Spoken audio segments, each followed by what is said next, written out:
C'est une voiture étrangère, une menace ambulante. C'est un 4x4 de grosse cylindrée allemand qui est flashé en permanence à des vitesses extrêmement importantes. On a un record à 265 km/h au lieu de 70. Ça veut dire que le conducteur au moment des faits est quasiment à 300 km/h à son compteur. Imaginez, par rapport aux gens qui eux respectent, qui sont à 70, la différence de vitesse est énorme. Eric se rend sur les lieux où l'homme a l'habitude de sévir. Le tunnel Duplex, sur l'A86 à l'ouest de Paris. Un tunnel tout neuf long de 10 km, où la vitesse est limitée à 70 km/h. Alors regardez ce genre de comportement. Et il doit être à, on va dire, 120. Imaginez le véhicule à 2 fois cette vitesse-là. Là, vous avez des voies de circulation qui arrivent. C'est-à-dire que vous avez d'autres voies qui arrivent, qui viennent s'insérer. Vous avez une personne qui va se décaler pour la laisser passer, et à ce moment-là, vous avez le fou du volant qui arrive à 250 à l'heure, et là, je pense que c'est le strike. 250 km/h, à bord d'une voiture de plus de 2 tonnes. Au moindre choc dans ce tunnel, les dégâts peuvent être considérables. Là, vous voyez, les radars, ils sont là. Et pour échapper à ces radars, le chauffard roule avec une voiture de location immatriculée au Luxembourg. Tout est fait pour que les amendes se perdent dans la nature et qu'on ne le retrouve pas. Les policiers vont se rendre dans un autre commissariat où le conducteur incriminé a été convoqué. L'homme arrive, c'est un chef d'entreprise connu pour des infractions à la vitesse. Il est tout de suite placé en garde à vue. Eric a 48 heures pour le faire avouer. À 22h42, qui conduisait ce véhicule sur cette voie?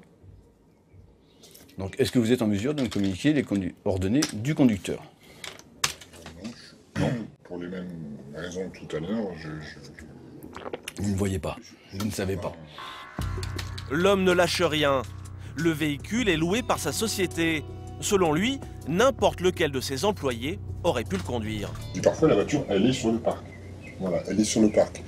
Et donc, théoriquement, personne s'en sert. Voilà, donc personne n'a la possibilité de s'en servir puisqu'elle est sur le parc. Oui, puisque les clés, elles sont peut-être pas posées sur un bureau, puis je la prends et je vais me faire promener. Les clés sont dans un des bureaux.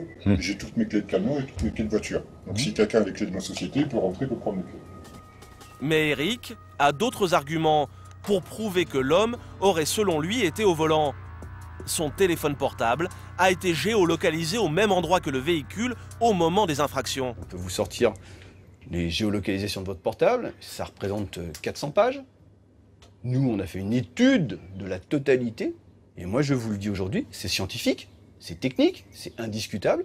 Votre portable, il est dans le véhicule quand le véhicule est en excès de vitesse.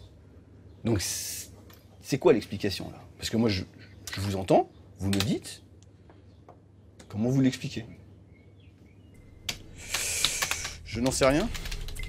L'homme se mure dans le silence. Mais Eric va le pousser dans ses derniers retranchements. En plus de la vitesse, le policier va l'accuser de mise en danger de la vie d'autrui, et notamment celle de son fils, passager du véhicule au moment des faits. J'ai une certitude, mon enquête le prouve. Vous avez conduit monsieur en excès de vitesse, vous avez conduit à plusieurs reprises, d'accord, avec votre enfant à bord, c'est une évidence, c'est une certitude.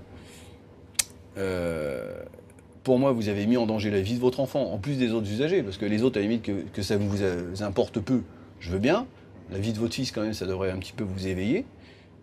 Là, vous avez conscience, quand même, que vous mettez en danger la vie de votre enfant quand vous roulez vite. Alors, vous me répondez non, parce qu'en fait, vous ne roulez jamais vite avec lui. C'est bien ça.